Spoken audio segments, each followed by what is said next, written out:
네, 나왔다 다시 들어가서 인사를 하니까 좀 멋쩍긴 하네요. 젊은 예배 오신 여러분 한 분 한 분을 환영하고 축복합니다. 그리고 하나님께서 우리가 예배할 때 우리 심령 가운데 우리 공동체 가운데 임재하셔서 우리 모두를 회복시켜 주시고 하나 되는 은혜를 누릴 수 있기를 간절히 소원합니다. 우리가 벌써 아까 우리 기도하는 효상 형제도 이야기했지만 3주차에 접어들었습니다. 제가 이렇게 보니까요, 이제 어느 정도 자리를 잡은 것 같아요. 누구 자리가 어디구나 라는 게 조금씩 보이기 시작했어요. 저기는 누구 자리, 저기는 누구 자리.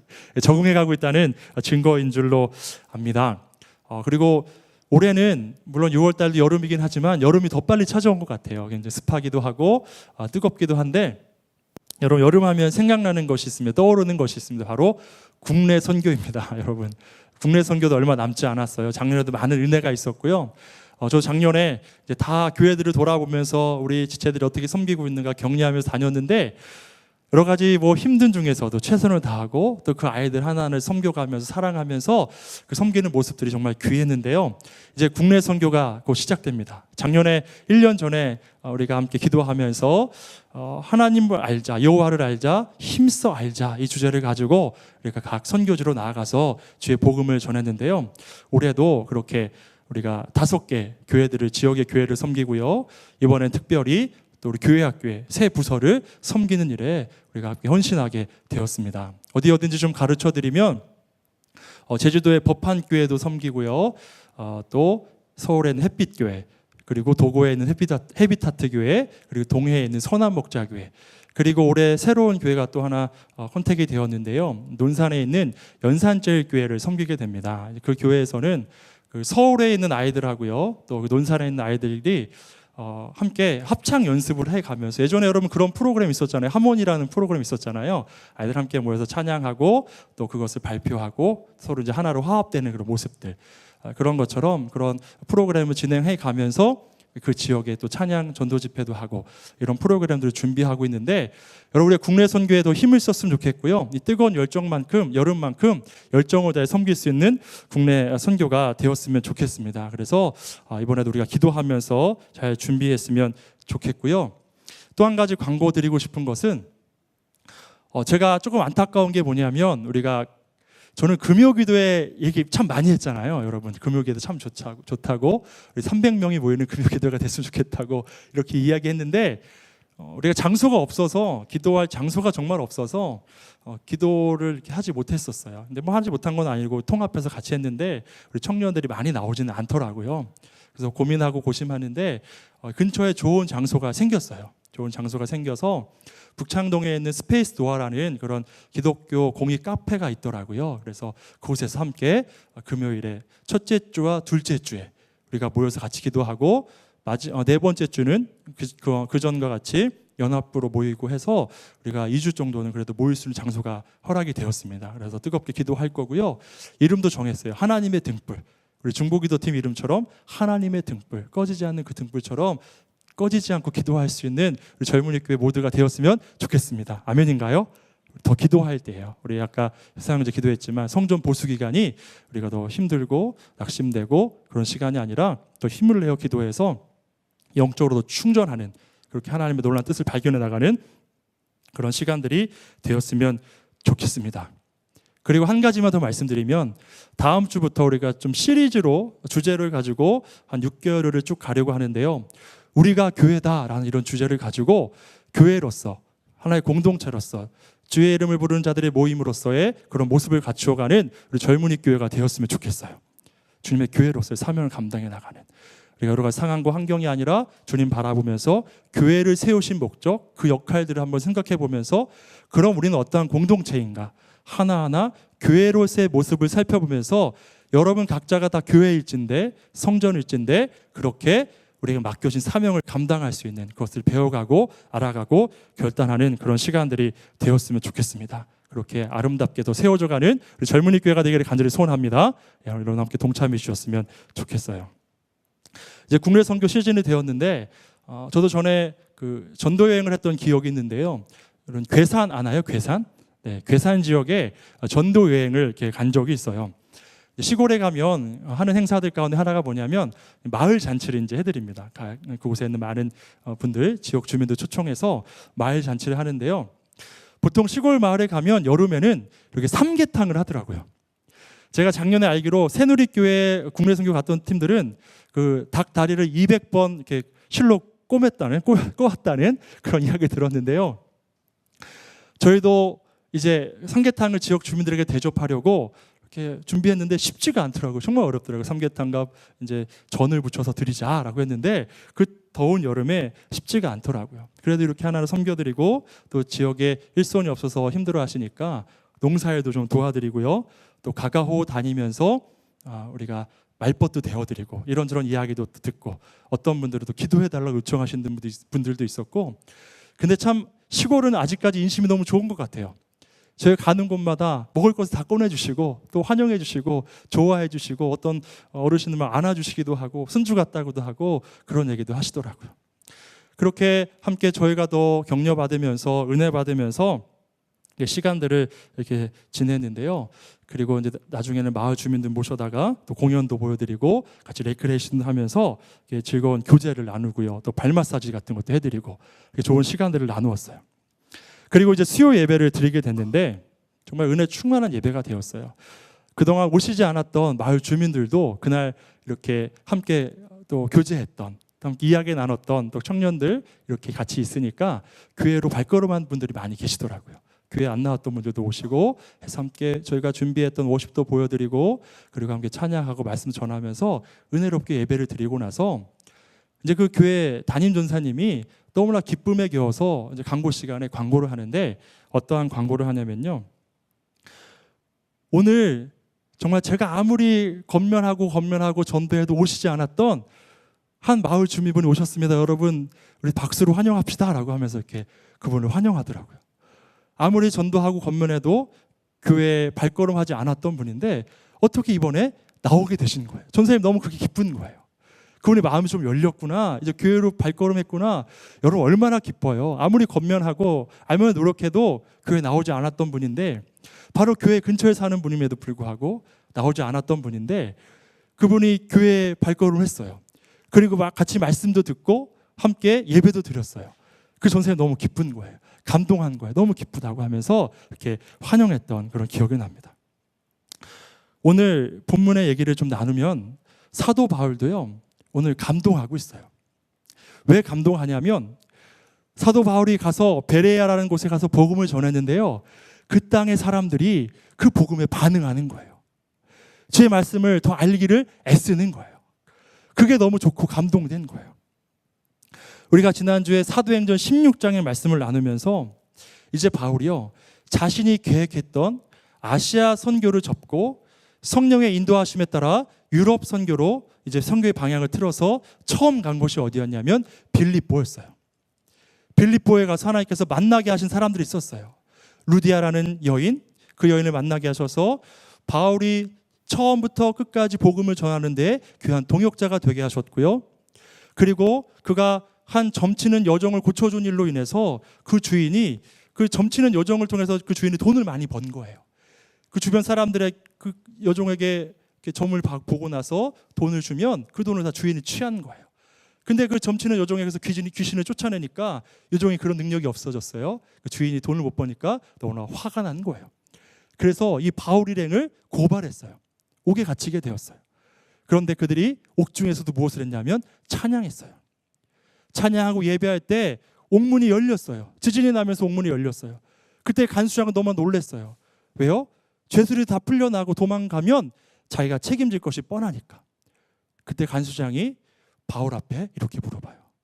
내가 어떻게 하면 구원을 받을 수 있습니까?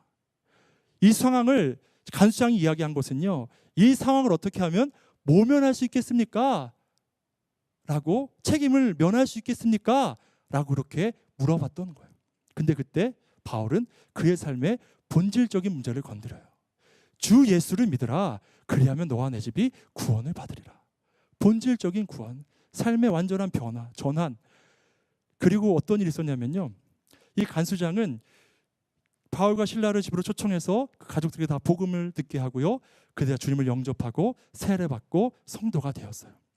그리고 이 간수장의 실제적인 책임도 면하게 되었는데요.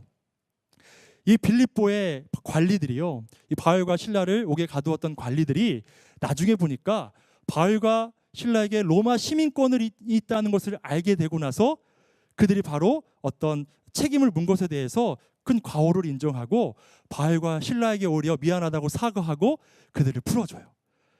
간수장도 너무나 당연스럽게 책임을 면하게 된 거예요. 이런 일들이 있어 처음 세워졌던 교회가 바로 유럽에 처음 세워진 교회가 빌립보 교회였어요. 성령의 이끄심을 따라 갔어요. 사람을 만나게 하셨어요.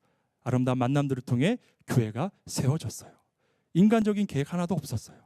그런데 순종하며 따라갈 때 하나님의 놀라운 역사가 있었어요. 그리고 여러분, 이 바울과 실라가 옥중에 갇혔었어요. 그리고 나서 풀려났어요. 풀려나서 어디로 간 줄 아세요? 어디로 갔을까요? 루디아의 집에 갔어요. 루디아의 집이 바로 교회예요. 교회. 신앙 공동체, 주님을 구주로 부르는, 주의 이름을 부르는 자들의 모임, 그곳에서 그들이 예비하고 있는 그곳에 다시 한번 찾아가서 그들을 격려해 주었어요. 더 믿음 안에 견고히 설 곳을 건면하고 또 다음 여정을 떠나게 돼요. 사랑하는 여러분, 바울이 왜 2차, 3차로 전도 여행을 떠나면서 새로 가는 곳만 간 곳이 아니라 그동안 들렸었던 것, 복음을 전했었던 것, 교회가 세워졌던 것, 그것을 다시 들려가면서 모든 선교 여정을 시작했던 이유가 뭐냐면 그들을 격려하기 위해서였어요. 초대교회 신앙생활하는 거 참 어려웠어요.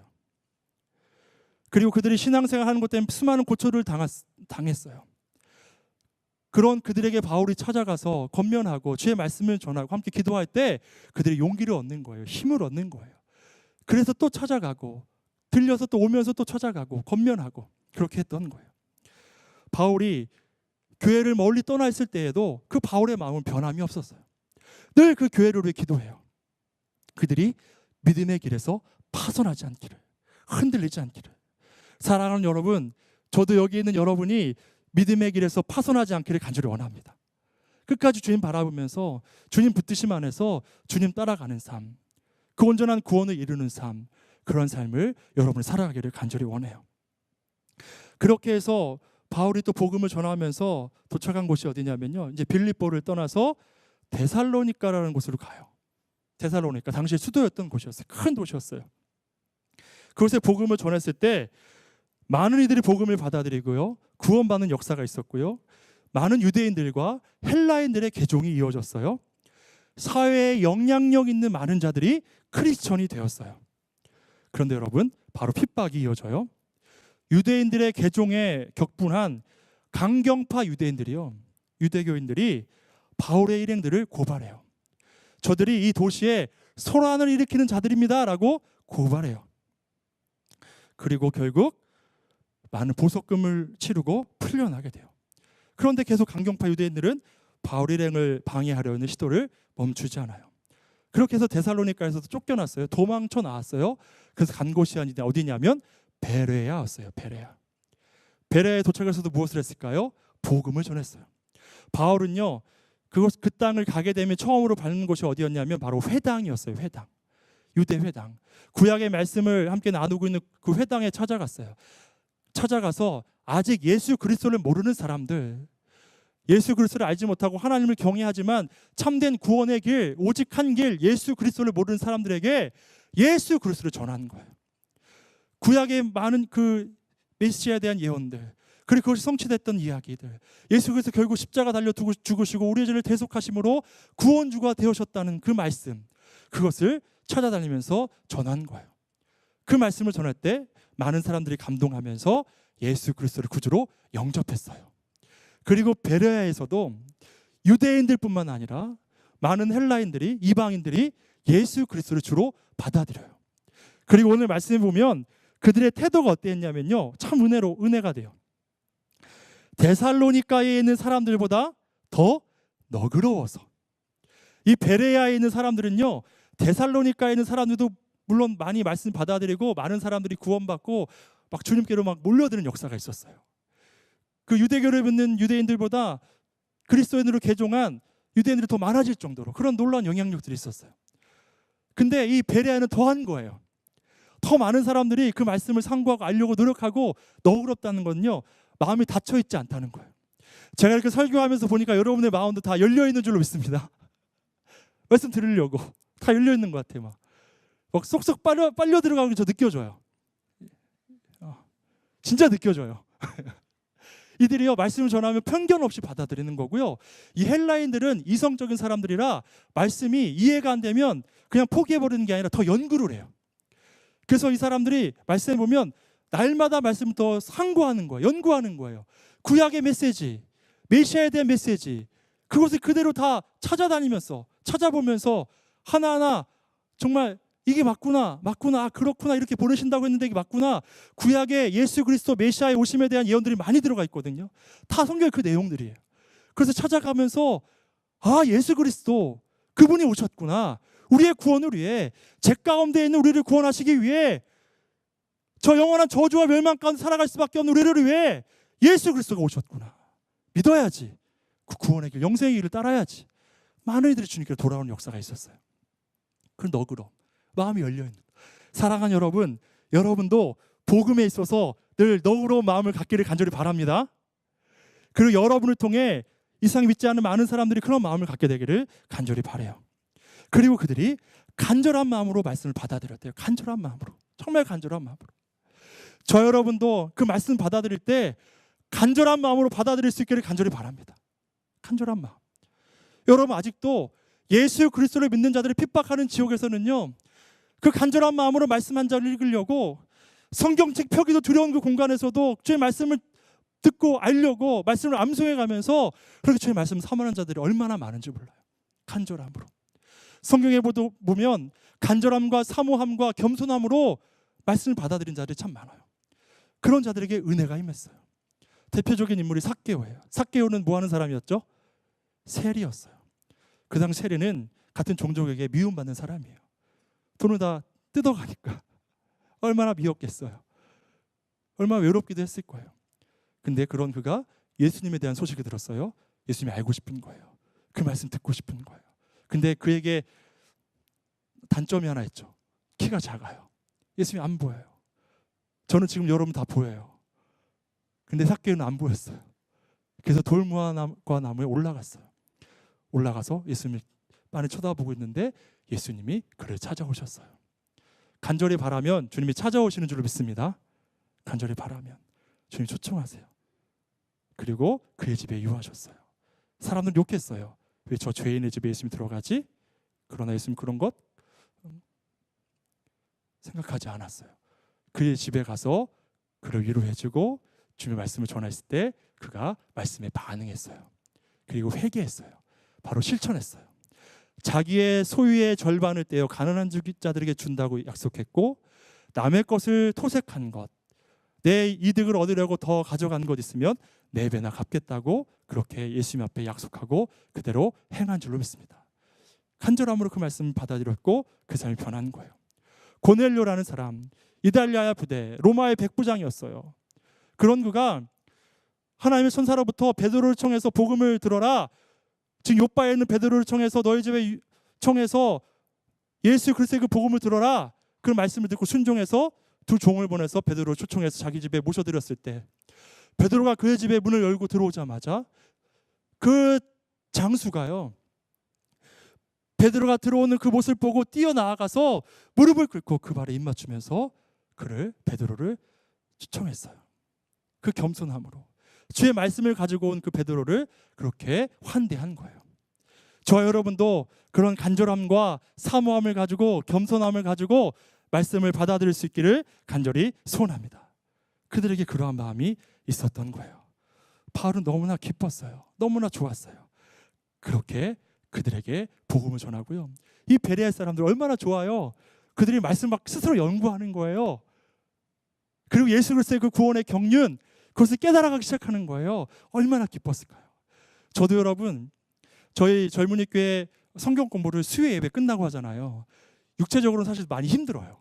힘든데, 그리고 하반기 때도 할 거예요. 좋은 공간이 생겼으니까 할 건데, 전 그래도 좋은 게 뭐냐면 육체적으로 힘든데 성경 공부할 때 열심히 경청하고 그 피곤한 몸을 이끌고 그 저녁에 와서 주의 말씀 배우겠다고 그 자리에 앉아 있는 여러분 볼 때마다 너무 좋아요. 그래서 가끔 흥분해서 밤 10시 넘어서 끝낼 때도 있었어요. 그런데도 너무 좋은 거예요. 그리고 여러분들이 강의를 더 경청할수록 더 늦어지는 거예요. 그 모습이 너무 좋아서 더 가르쳐주고 싶어서 시간이 없는 거예요. 사랑하는 여러분, 주의 말씀을 사모하기를 간절히 바랍니다. 그리고 제가 어떤 소식을 들었냐면 그 성경 공부를 하고 나서 어떤 한 지체가요, 말씀이 너무 궁금하더래요. 근데 성경 말씀 자체로는 해석이 안 되는 부분이 많아서 그 주석이 함께 달린 그런 강해가 달린 설명이 달린 성경책이 있거든요. 그걸 샀대요. 두꺼운 거예요. 그걸 사서 계속 그걸 읽어가면서 혼자 연구하는 거예요. 그 소식을 듣고 제가 얼마나 좋아하는지 몰라요. 야, 이런 청년이 있구나. 다 그랬으면 좋겠다. 그런 마음이 들었어요. 바울도 지금 그러는 거예요. 복음을 전해요. 전하는데 바울은 또 어떻게 전하냐면요, 성실함으로, 정직함으로, 그의 삶으로 확신을 가지고 능력과 성령으로 전해요. 그리고 타협하지 않아요. 복음을 전하는 일에는 타협하지 않아요. 어떤 고난이 하고 억압이 오고 핍박이 와도 타협하지 않아요. 유대인들이 핍박하니까 이 정도만 전하겠습니다, 그렇게 하지 않아요. 그들 쫓아와도 그 영혼들 바라보면서, 구원받을 영혼들 바라보면서 전하는 거예요. 그렇게 최선을 다해 주의 말씀을 전하는 거예요. 주님의 마음으로, 한 영혼을 향한 그 마음으로. 그 전사님이, 제가 아까 말씀드렸던 괴산 지역의 그 전사님이 정말 그 마음이 강팍하고 완고했던 그 한 성도님이 그 교회에 나왔을 때 얼마나 좋아하는지 몰라요. 그런 마음으로, 그 구원에 대한 마음으로 복음을 전하는 거예요. 전하는 자의 자세는 그래요. 사랑함으로. 그리고 바울은 사랑의 마음으로도 전했어요. 그걸 어떻게 알 수 있냐면 바울이 그 교회 멀리 떠나 있을 때도요, 늘 그 교회의 성도들을 기도해요. 지금 내가 너희와 멀리 떨어져 있으나 난 너희들이 믿음 안에 온전히 서기를 원한다. 이런 핍박이 있고 교회 내 이런 문제가 있으면 잘 해결되기를 원한다. 주의 긍휼 여기심과 평화와 기쁨이 너에게 있기를 원한다. 너희가 온전한 그 구원의 은혜 안에서 온전히 서기를 원합니다. 간절한 마음으로 늘 기도하는 거예요. 사랑의 마음으로. 멀리 떨어져 있어도 그렇게 기도하는 마음으로 전하는 거예요. 그러면 여러분, 이 배우는 자들의 자세는 어때요? 배우는 자들의 자세는 어떠냐면요, 그들은 말씀에 관심을 가져요. 더 알고자 하는 거예요. 더 배우고 싶은 거예요. 여러분, 제가 가끔 미안할 때가 있는데 제가 시간이 맞지 않아서 양육 요청하는데 양육이 못할 때가 있어요. 좀 안타깝긴 한데 그렇게 하고자 하는 지체들이 참 귀해요. 그리고 우리 전사님들 보면요, 밤에 늦게 퇴근하고 나서도 카페, 지금 장소가 없어서 카페에서도 만나면서 1:1 양육을 하고 있어요. 전사님들께 얼마나 고마운지 몰라요. 그렇게 말씀을 전하고 배우려는 의지가 있는 사람들에게 함께 말씀을 나누는 것, 배우는 자들의 그런 모습 얼마나 귀한지 몰라요. 사랑하는 여러분, 전하는 자도 예수 그리스도의 마음으로 정직하게 사랑의 마음을 갖고 최선을 다해 전해요. 받아들이는 자들도 그 말씀을 경청하며 더 알기 원하는 간절함과 사모함을 가지고 배워요. 우리 공동체가 그런 공동체가 되기를 간절히 바랍니다. 말씀이 너무 좋은 거예요. 전하는 우리도 확신을 갖고 최선을 다해 전하는 거예요.